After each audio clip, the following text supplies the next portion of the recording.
Thank you, Mr. Chairman. Thank you to the witnesses for being here.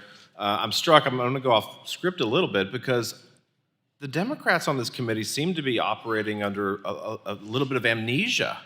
You know, they've highlighted or they talk about the last couple months that the president has had the White House, but they have completely forgotten the 4 disastrous years of the Biden presidency. Inflation surged, peaking at 9% in mid 2022 and remained above the Fed's 2% target for 40 months. That's on their watch. That's what they did. Prices rose for the consumer 17 to 20% since Biden took office, with essentials like food, rent, and electricity increasing sharply.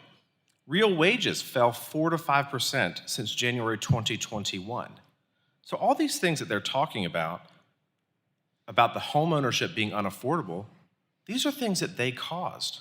And so you talked about a lot of this with the standards that they imposed. They don't make any sense.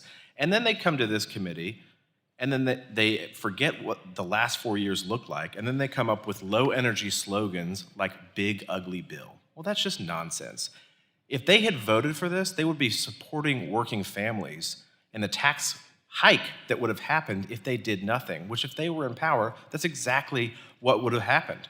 And so this presidency and this Congress are about making things affordable again. It starts with the working families tax cut that was just passed. It starts with reversing the Biden-level obscene regulations that we have on everything from refrigerators to home appliances. Like who would have thought that any of us, when we ran for Congress, would be talking about gas stoves or shower heads, for God's sakes. But nonetheless, I have a bill dealing with shower heads because of things that happen under the Biden administration. So let's talk about that. Instead of empowering families, the federal government has been telling the people how long that their dishwashers can operate and what kind of stove they can buy, and even how much water that the shower head could use.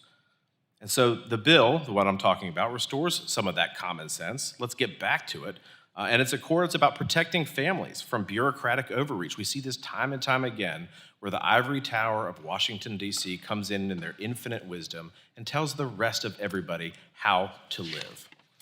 Mr. Lieberman, can you describe the whiplash regulations between the last few administrations as they relate to, I don't know, showerhead water flow? Well, actually, the showerhead saga has been going on since 1992. There was the Energy Policy Act of 1992 originally had these showerhead provisions. Some people don't like the lower flow. I think it's, quite frankly, a very silly regulation. If the shower's hitting you with too much water, you turn the damn knob down. I don't know why you ever really needed the government. But over time, it is true that showerhead makers have made adjustments to the lower flow, and that's improved things a little bit. Also, it's easy to defeat you didn't hear that from me, but it's easy to defeat the low flow provision in the flow restrictor, I should say, in the showerhead. Yeah, contractors do it all the time, right? So, I mean, you don't have to answer that. You can plead the fifth, but I'm sure they do that all the time, right? Mr. Hughes, but and one of the issues was whether showerheads with multiple heads, whether each shower head can give you a good flow of water, or that you have to take the cumulative effect into account. And so.